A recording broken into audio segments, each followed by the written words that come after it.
Olá, eu sou a Ana e eu vou falar sobre o trabalho que eu e o Vitor Mosso desenvolvemos para a disciplina de otimização combinatória do segundo semestre de 2021, que é Estudo de problemas computacionais em reticulados com algoritmos genéticos. Então, primeiramente, dar uma motivação. Os problemas que a gente está estudando aqui são o problema SVP, que é o problema do vetor mais curto em um reticulado.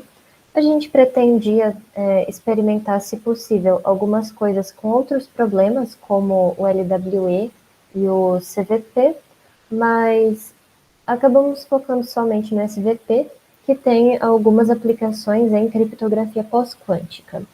Como toda essa questão da motivação já foi apresentada no vídeo de proposta de projeto, eu não vou repetir isso nesse momento e eu vou passar já direto para os conceitos. Então, primeiramente, o que é um espaço vetorial real? Um espaço vetorial real pode ser definido começando com uma base, que é um conjunto de vetores linearmente independentes para algum inteiro n, aqui em Rn, né? O espaço vetorial gerado por essa base consiste em todas as combinações lineares dos vetores base e, se temos R vetores na base, digamos, nós vamos ter, então, um espaço vetorial de R dimensões.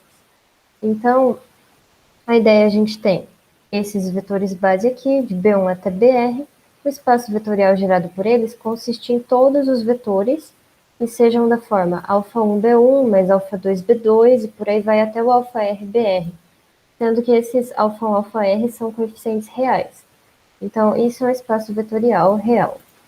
Agora, o que é um reticulado? O reticulado é um espaço vetorial no qual os vetores são combinações lineares inteiras dos vetores base. Ou seja, esses números aqui, dessa definição aqui em cima, eles não podem ser reais, eles têm que ser inteiros. Então, isso é um reticulado. É bem parecido. Outro conceito aqui, que se aplica tanto ao espaço vetorial quanto ao reticulado, é o de norma de um vetor. Porque tanto dentro do reticulado como dentro do espaço vetorial nós temos vetores, e vetores possuem normas. Então, a norma de um vetor, dadas as posições do vetor, vai ser isso daqui. É a raiz quadrada da soma dos quadrados de cada posição, né? A dimensão de um reticulado é o número de vetores na base dele.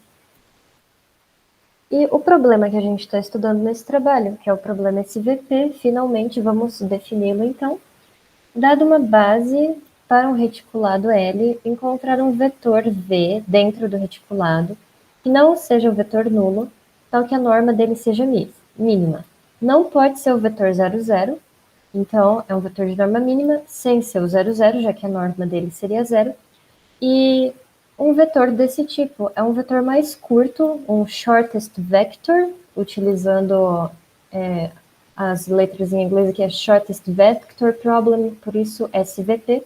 Então, esse vetor é um vetor mais curto em L, e pode existir mais de um desses vetores, e qualquer um deles vai ser uma solução válida para esse problema. Então, o que nós estamos fazendo nesse trabalho é tentar encontrar SVPs em reticulados com algoritmos genéticos, ok? Então, aqui a parte de trabalhos relacionados eu vou deixar para o relatório mesmo, porque senão vai tomar muito tempo do vídeo. Aqui está como a gente modelou nosso problema com a função objetivo, as variáveis e as restrições, igual a gente estudou na disciplina. Então, a ideia é que a gente está querendo minimizar uma norma V, a gente tem que satisfazer as restrições de pertinência do vetor ao reticulado escolhido para o problema. Então, a gente pode representar essa restrição com a equação da combinação linear, e a modelagem acaba ficando minimizar a norma sujeita a essas restrições. Agora, vou explicar um pouco sobre algoritmos genéticos.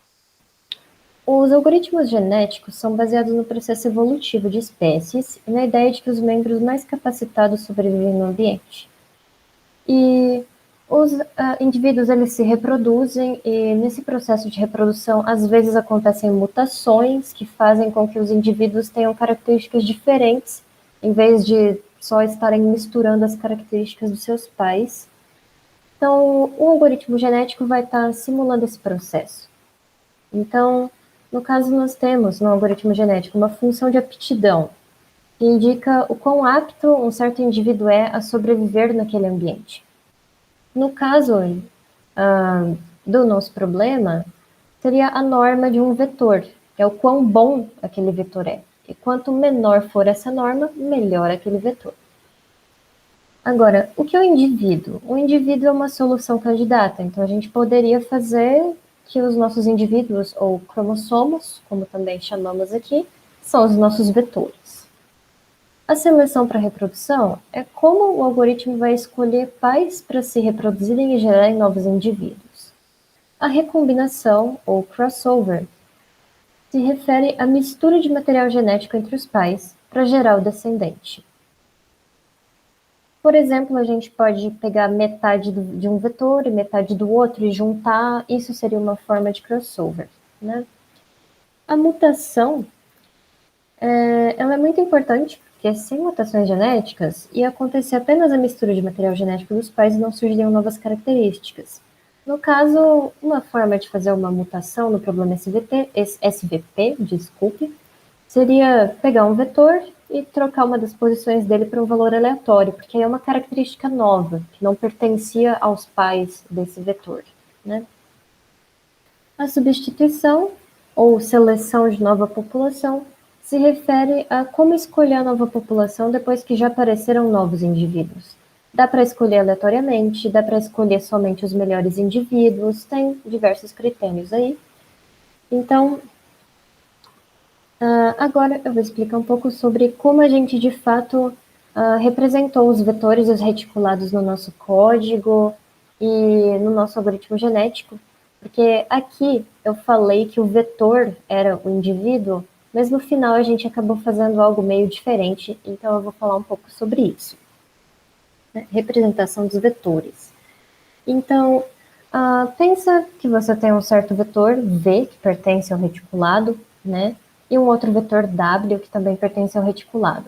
Se você corta o V na metade e pega as primeiras posições dele e junta com as últimas posições do W, será que garantidamente esse vetor filho está no reticulado?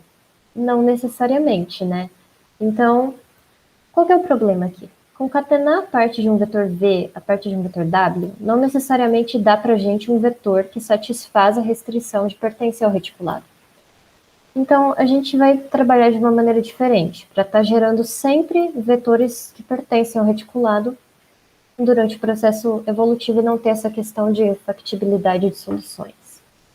Então, no caso, a gente escolhe que a gente vai guardar a base do reticulado e o cromossomo vai ser o conjunto de coeficientes da combinação linear. Então, para calcular a aptidão, a gente precisa calcular o vetor a partir dos coeficientes, fazendo a combinação linear e pegar a norma desse vetor.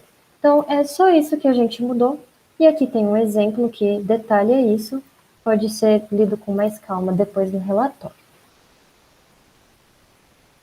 Quanto às estratégias evolutivas que a gente escolheu, a gente implementou torneio para seleção dos pais para reprodução e o steady state, e a gente comparou os efeitos de cada um dos nossos experimentos. Também implementamos crossover de um ponto e crossover uniforme para comparar. Aqui está explicado em mais detalhes. E nós trabalhamos também com elitismo e steady state para substituição da população antiga por uma população nova. No processo de mutação, a gente só percorreu o cromossomo e para cada elemento sorteia um número aleatório, vê se é menor do que a taxa de mutação que a gente estabeleceu e troca aquela posição pelo valor aleatório. Quanto a esses valores aleatórios aí, a gente está limitando isso manualmente, passando um limite inferior, que é o L, e um limite superior, que é o B. A gente passa esses dois limites para estar gerando números aleatórios para os coeficientes, sempre nessa faixa aqui. Como critério de parada, a gente tem somente o número máximo de iterações do processo evolutivo, que a gente deixou como 10.000 em todos os experimentos, e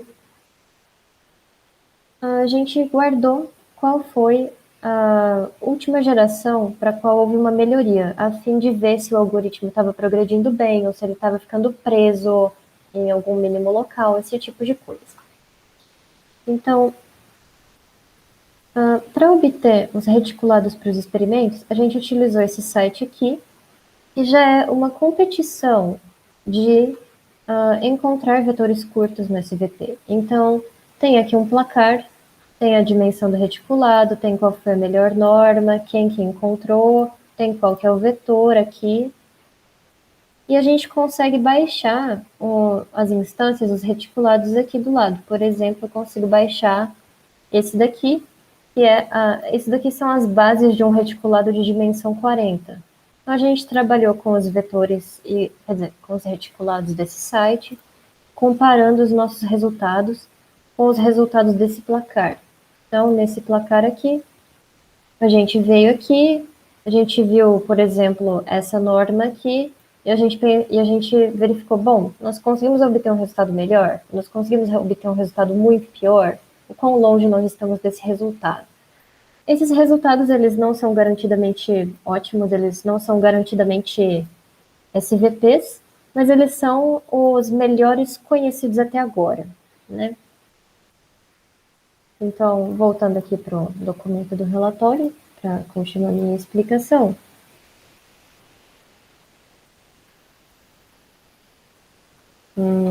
Conceitos, função de aptidão, representação dos vetores, estratégias evolutivas, já foi. Bom, muito bem. Quais foram as métricas que a gente usou? Bom, a norma do vetor que a gente encontrou, para conseguir comparar com a do site. A gente mediu o tempo de execução. Em todos os experimentos, o tempo foi inferior a 6 minutos, então foi bem rapidinho cada experimento. Mas como a gente fez bastante experimento, demorou um pouco aí. Mas cada experimento sozinho, assim, para cada reticulado, não demorou muito, não. E isso daí. Agora, experimentos. A gente estabeleceu uma configuração padrão, que foi um número máximo de iterações 10.000, tamanho de população 20, taxa de mutação 0,2, crossover de 1 ponto, e seleção de país por torneio, seleção de nova população por elitismo. Aqui eu vou mostrar esse experimento, no qual que a gente variou foram os limitantes na geração dos coeficientes. Então, gerar só números aleatórios entre menos 100 e 100, entre menos 200 e 200 e por aí vai. E aqui a gente já vê que para a dimensão 40, a gente conseguiu valores melhores do que os valores do site, inclusive bem melhores, como é o caso desse 301.18 aqui. Aqui no relatório tem as tabelas para todas as dimensões que a gente utilizou, e em todos os casos a gente encontrou algo melhor do que o do site, o que foi muito bom e me deixou bastante feliz. Deixa eu continuar indo aqui.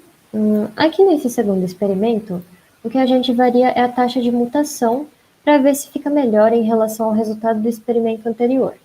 Aqui eu estou pegando o resultado para os valores LB menos 500 e o B500 para comparar, e a gente vê que em alguns casos acaba ficando melhor mesmo. Mas não é nada absurdamente melhor também. No entanto, é interessante, significa que aumentando essa taxa aqui a gente pode tentar conseguir resultados melhores. Esse daqui, o terceiro experimento, foi trocar as configurações padrão para crossover uniforme.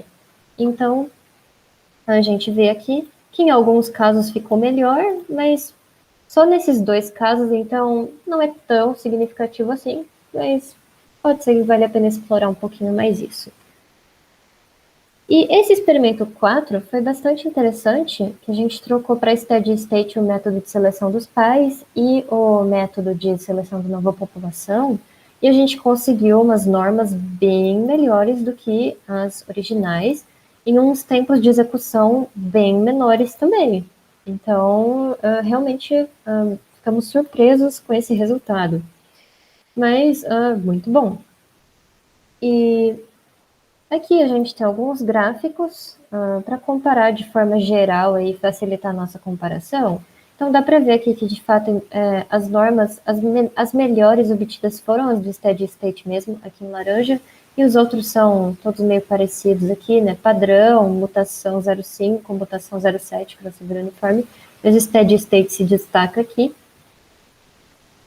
E aqui tem um gráfico dos tempos de execução também, e dá para ver que o steady state realmente demora muito menos, e os outros, configuração padrão e mutações, eles são bem parecidos, e o crossover uniforme, ele demora um pouco mais aí, né? Aqui tem uma breve discussão de complexidade assintótica, que eu vou deixar apenas no relatório, não vou falar disso no vídeo. Nós tivemos um problema com estouro de limite de inteiros para os reticulados de dimensões maiores que 110, mas então a gente ficou com as instâncias de 40 a 100 de dimensão. E como melhorias futuras em relação ao trabalho, seria resolver esse problema do estouro do limite de inteiros para conseguir fazer mais experimentos com os outros reticulados do site. Talvez automatizar a escolha desses limitantes que a gente utilizou para os coeficientes. Talvez explorar paralelismo e experimentar outros valores de UB e LB para ver se a gente consegue normas ainda menores, porque naqueles experimentos com a configuração padrão, a gente conseguiu normas melhores justamente com a menor faixa. Então seria interessante explorar isso. E é basicamente isso que fizemos. Muito obrigada pela atenção.